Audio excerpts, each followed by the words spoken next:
महाविकास आघाडीचे नेते हे मुख्यमंत्री उद्धव ठाकरेच असून त्यांच्या नेतृत्वात सरकार पूर्ण 5 वर्ष टिकेल। पुढील विधानसभा निवडणुकीत सुद्धा महाविकास आघाडी पुन्हा सत्तेवर येईल असा दावा राष्ट्रवादीचे अध्यक्ष शरद पवारांनी केलाय। भाजपा नेते जर पवारांना कोरोना म्हणत असतील तर हेच भाजपचे नेते महाराष्ट्राला लागलेले महारोग आहेत, अशी टीका राष्ट्रवादीचे नेते आणि माजी आमदार अनिल गोटे यांनी केली। आपणही भाजपच्या वर्णभेदाचा बळी ठरल्याचा यावेळी त्यांनी आरोप केला। शरद पवारांचे वय, अनुभव आणि राजकीय कारकीर्द पाहता पडळकर हे डासा एवढेही नाहीत, अशी टीका अनिल गोटे यांनी केली। अनिल गोटे यांनी एक पत्रक जारी केलं आणि त्यातून त्यांनी पडळकरांच्या टीकेवर भाष्य केलं। गोपीचंद पडळकरांच्या विधानाबाबत प्रश्न विचारला असता मला बोलायचंय पण आता नाही, लवकरच सविस्तर बोलेन असं सूचक वक्तव्य शरद पवार यांनी केलंय।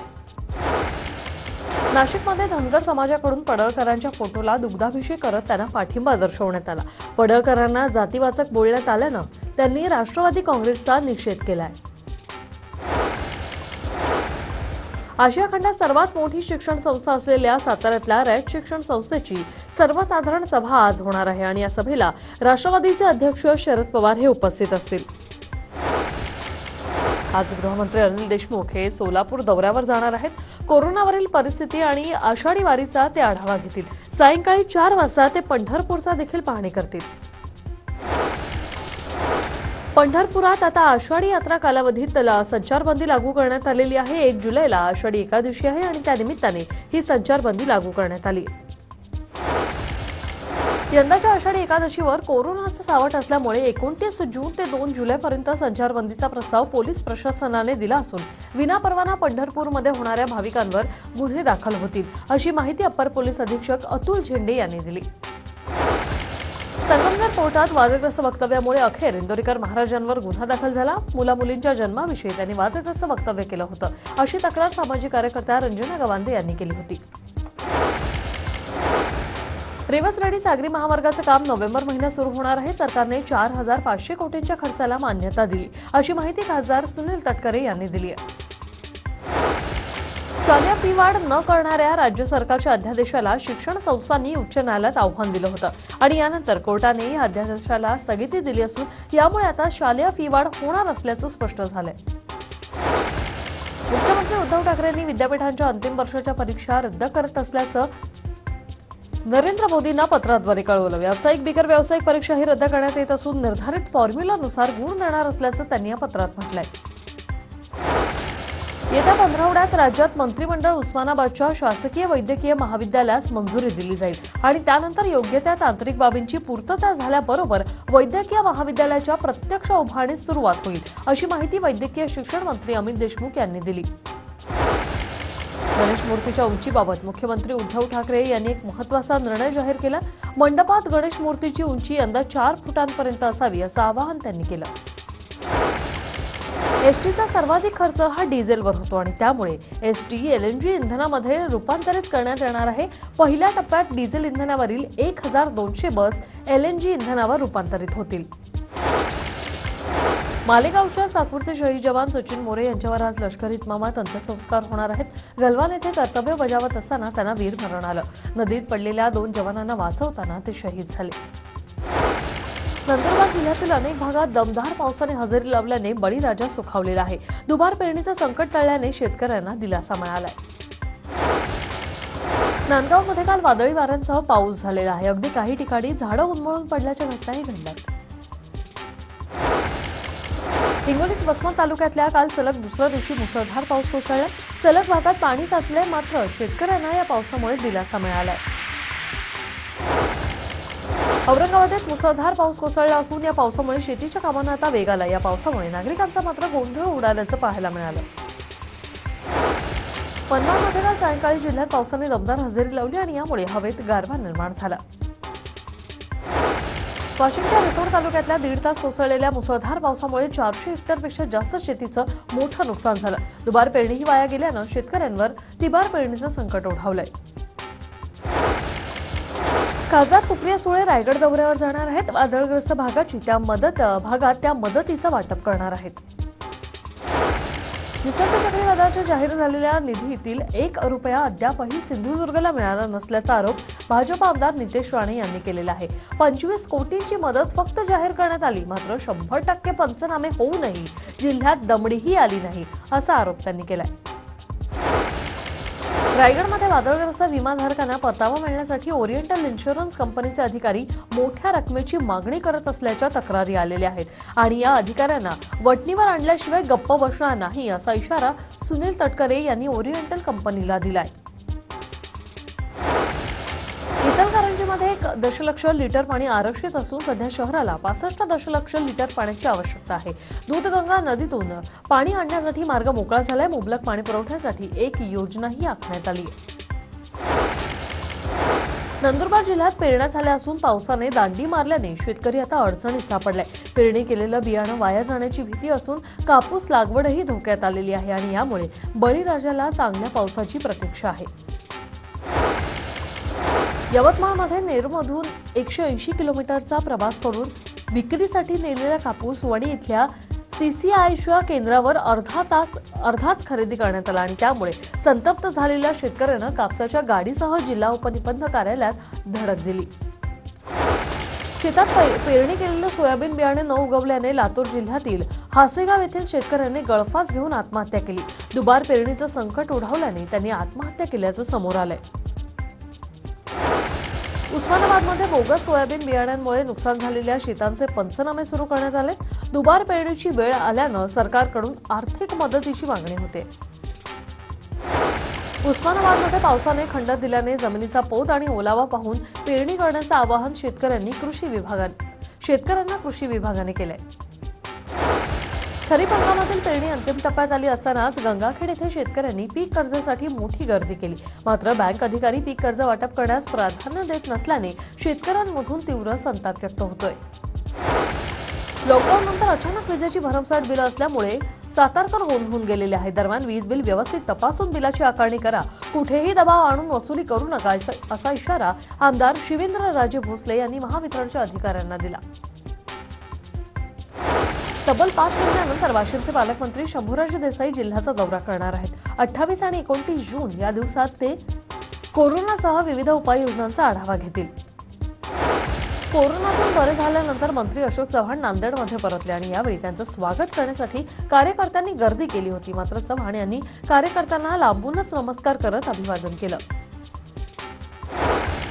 कोरोनासारख्या मोठ्या संकट काळात मृत्यू लपवणं हे चुकीचं असल्याचं भाजप नेते सुधीर मुनगंटीवार म्हणाले. मृत्यू लपवणाऱ्या अधिकाऱ्यांवर थेट कारवाईची मागणी करत त्यांनी कोरोनाच्या एकूण स्थितीबाबत श्वेतपत्रिका काढण्याची मागणी केली. सोलापुरात कविता चव्हाण ही तरुणी कोरोनाबाधितांवर अंत्यसंस्कार करण्यासाठी सरसावली. पीपीई किट घालून ती आपल्या सहकाऱ्यांसह कोरोनाबाधितांचे अंत्यसंस्कार करते. जळगाव कोविड रुग्णालयातल्या अनेक वॉर्डांमध्ये नातेवाईकांचा सर्रासपणे वावर सुरू झाल्याचं पाहायला मिळालं.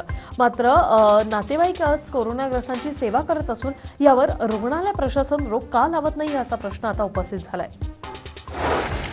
जळगावच्या एरंडोल तालुक्यात विखरण या ठिकाणी पार पडलेल्या पोलीस कर्मचाऱ्यांच्या विवाह सोहळ्यात नवरा नवरीसह 16 नातेवाईकांना कोरोनाची लागण झालेली आहे.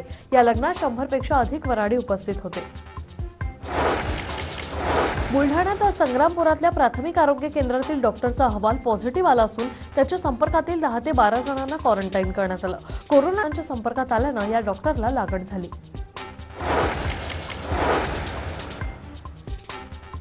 गडचिरोलीत मुलचेरा तालुक्यातील 3 महिला कोरोनामुक्त झाल्यात. आतापर्यंत 49 रुग्णांना डिस्चार्ज मिळालाय. वाशिम जिल्ह्यात काल दिवसभरात पुन्हा 10 नव्याने कोरोना पॉझिटिव्ह रुग्ण आढळले तर 6 रुग्णांना डिस्चार्ज मिळालाय. हे रुग्ण कारंजा, किनखेड आणि मानोरामधले आहेत. नंदुरबार शहरात कोरोना रुग्णांची संख्या दिवसेंदिवस वाढत असून नंदुरबार शहर कोरोनाचा हॉटस्पॉट ठरू पाहतंय. वाढत्या रुग्णांची संख्या लक्षात घेता नंदुरबार शहरात 8 दिवसांचा जनता कर्फ्यू लावण्यात यावा अशी मागणी सामाजिक संघटनांनी केली. इचलकरंजी शहरातील कुडसेमाळा परिसरात 2 दिवसात कोरोनाचे 5 नवे रुग्ण आढळले आणि त्यामुळे प्रशासनाने हा परिसर सील केला. हिंगोली जिल्हाधिकारी रुचेश जयवंशी यांनी मास्क न वापरण्यास नागरिकांना सक्ती केली. मास्क न वापरणाऱ्या नागरिकांना दंड किंवा दंडाची रक्कम नसेल तर उठाबशा काढण्याची शिक्षा देण्यात येते. कोरोना विरोधी लढ्यात लढणारे येवल्यातील सफाई कर्मचारी रफिक शेख देखील कोरोना बाधित झाले होते, परंतु योग्य उपचार घेऊन ते आता कोरोना मुक्त झाले असून पुन्हा आपल्या कामावर रुजू झाले। कोरोनाच्या पार्श्वभूमीवर प्रशासनाने आषाढी यात्रा भरणार नसल्याचं जाहीर करून बाहेरील भाविकांना बंदी घातली। मात्र आषाढी एकादशीला फक्त पंढरपूरमधीलच भाविकांना दर्शन मिळावे अशी मागणी मनसेचे प्रदेश सरचिटणीस दिलीप धोत्रे यांनी केली। भंडारा जिल्हा सीमाबंदी असतानाही अनेक जण जिल्ह्यातून ये जा करताना पाहायला मिळतात। पोलीस प्रशासनाच्या निष्काळजीपणामुळे जिल्ह्यात बाहेरील लोक विनापरवानगी प्रवेश करत असल्याचं दिसून आलंय। औरंगाबाद महानगरपालिकेत उपायुक्त कार्यालयात मनसेनं राडा घातलेला आहे। मनसेचे जिल्हा अध्यक्ष सुहास दशरथे यांनी उपायुक्त रवींद्र निकम यांच्यावर खुर्ची उगारण्याचा प्रकार केलेला आहे।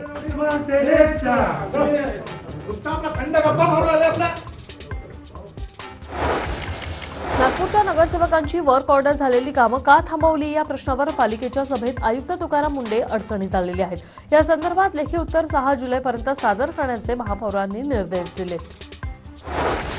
नागपूर महापालिकेत सत्ताधाऱ्यांकडून गळचेपी होत असल्याचा आरोप काँग्रेसने केलेला आहे आणि आयुक्तांना बोलू दिलं जात नाही असाही आरोप केलाय। मालेगावात पेट्रोल डिझेलच्या वाढत्या किमतींच्या निषेधार्थ एमआयएमच्या आमदार मुफ्ती इस्माईल यांच्या नेतृत्वाखाली सायकल रॅली काढण्यात आली। आमदार इस्माईल हे स्वतःही यावेळी सायकलवर स्वार झाले होते। नांदेडमध्ये लॉकडाऊनच्या काळातील वीज बिल माफ करावे अशी मागणी भाजपने केली आणि या मागणीसाठी भाजपने अर्धापूर शहर निदर्शनं करत वीज बिलांची होळी केली।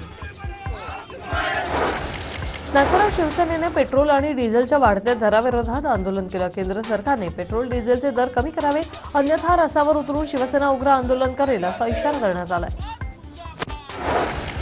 चीनला धडा शिकवण्यासाठी चीनी उत्पादनांवर दोंडाईचा शहरात विक्री करण्यास बंदी घालण्याचा ऐतिहासिक ठराव नगरपालिकेच्या विशेष सभेत घेण्यात आला आणि यावेळी अधिकृतपणे चीनी सामानांवर बंदी घालणारा दोंडाईचा नगरपालिका ही देशातील पहिलीच पालिका ठरली। शेतकऱ्यांच्या विविध मागण्यांसह त्यांच्या अडचणींकडे लक्ष वेधण्यासाठी खासदार भारती पवार निफाडच्या उपविभागीय अधिकाऱ्यांना निवेदन देण्यासाठी गेल्या होत्या। मात्र उपविभागीय अधिकाऱ्यांनी गर्दी होत असल्याचं कारण देत निवेदन घेण्यास टाळाटाळ केल्याने संतप्त खासदारांनी शासकीय वाहनालाच निवेदन चिकटवलं। राज्य मंत्रिमंडळातील सार्वजनिक बांधकाम राज्यमंत्री दत्तात्रय भरणे यांनाच मुख्यमंत्र्यांचा विसर पडलाय।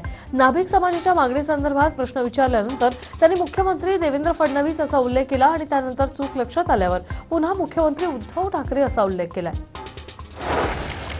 पालघरजवळ मुंबई अहमदाबाद राष्ट्रीय महामार्गावर दापचरी येथे एका कारचा भीषण अपघात झाला। 5 जणांचा जागीच मृत्यू झाला असून यात 2 पुरुष 2 महिला आणि एका मुलाचा समावेश आहे। नांदेड जिल्हा परिषदेत कृषी सभापतींच्या दालनात काहीच दिवसांपूर्वी नूतनीकरण झालेली सिलिंग कोसळल्याचा प्रकार घडला। यावेळी दालनात कुणीच नसल्यानं पुढील अनर्थ टळला।